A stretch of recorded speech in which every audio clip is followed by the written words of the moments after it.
প্রকৃতি এক এক সময় এক এক রকম, কখনো প্রখর রোদ তো কখনো ঝড়ো বৃষ্টি, এমনকি নিয়ে আসে বজ্রপাতও। বিরল কিন্তু ধ্বংসাত্মক ঘটনা বজ্রপাত মানব দেহে তাৎক্ষণিকভাবে বিপুল পরিমাণ বৈদ্যুতিক শক্তির সঞ্চার করে। একটি বজ্রপাতে বিদ্যুৎ প্রবাহ কয়েক লাখ অ্যাম্পিয়ার পর্যন্ত পৌঁছাতে পারে, যা 10 মিলিয়ন ভোল্টের বেশি বিভব পার্থক্য দ্বারা পরিচালিত হয়। এই বিপুল বৈদ্যুতিক শক্তি শরীরের সূক্ষ্ম জৈবিক ব্যবস্থাগুলোকে নিমেষেই ধ্বংস করে দিতে সক্ষম।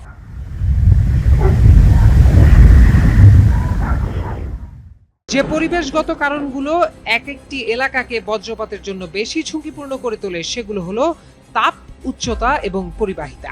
এক্ষেত্রে তাপ বজ্রঝড় সৃষ্টিতে সাহায্য করে, উচ্চতা মেঘ থেকে ভূমিতে পৌঁছানোর সবচেয়ে সংক্ষিপ্ত পথ তৈরি করে এবং ধাতু বা ভেজা পৃষ্ঠের মতো পরিবাহী পদার্থ বিদ্যুৎ প্রবাহকে সহজতর করে। বজ্রপাতের সবচেয়ে প্রাণঘাতী প্রভাবগুলোর মধ্যে রয়েছে কার্ডিয়াক অ্যারেস্টের মতো ঘটনা।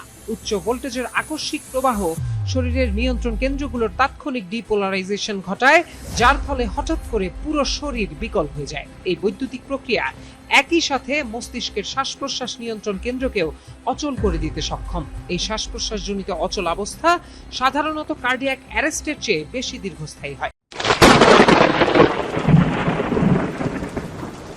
এমন পরিস্থিতিতে তাৎক্ষণিক কার্ডিওপালমোনারি রিসাসিটেশন বা সিপিআর অপরিহার্য হয়ে ওঠে। এছাড়াও শক্তিশালী বিদ্যুৎ প্রবাহ দেহে তীব্র পেশি সংকোচের কারণ হতে পারে, যার ফলে হাড় ভাঙা বা অস্থিসন্ধির স্থানচ্যুতির মতো ঘটনা ঘটতে পারে। সবচেয়ে সাধারণ আঘাত হিসেবে ফেটে যেতে পারে কানের পর্দা, হুমকির মুখে পড়তে পারে দৃষ্টিশক্তিও, বিশেষ করে চোখে ছানি পড়ার সম্ভাবনা প্রবল হয়ে যায়।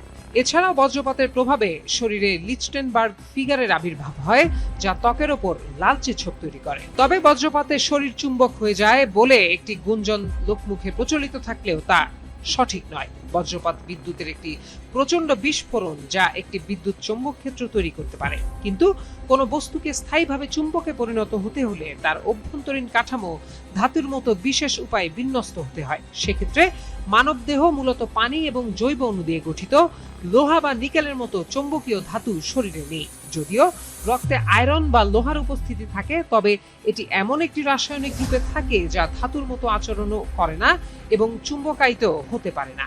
এমন কিছু বিরল ঘটনা আছে যেখানে বজ্রপাত ধাতব বস্তুকে চুম্বকায়িত করতে পেরেছে, কিন্তু মানবদেহের কোষ চুম্বকায়িত হওয়ার কোনো ঘটনা এখন পর্যন্ত ঘটেনি। বজ্রপাত মানবদেহের নানা কৌশলে আঘাত আনতে পারে। সাইড ফ্ল্যাশ বা বজ্রপাতের পরোক্ষ আঘাতের ঘটনায় কাছাকাছি থাকা কোনো সুউচ্চ উৎস থেকে বিদ্যুৎ ভুক্তভোগীর শরীরে পৌঁছায়। সরাসরি বজ্রপাতের ঘটনায় একজন ব্যক্তিকে কেন্দ্র করে মূল বিদ্যুৎ প্রবাহিত হয়, কিন্তু এর ফলে তাৎক্ষণিকভাবে মৃত্যুর সম্ভাবনা সবচেয়ে বেশি থাকে। এছাড়া গ্রাউন্ড কারেন্টও অত্যন্ত বিপজ্জনক, যা তখনই ঘটে যখন বজ্রপাত মাটিতে আঘাত করে এবং বৈদ্যুতিক শক্তি মাটির পৃষ্ঠ বরাবর আশপাশে ছড়িয়ে পড়ে।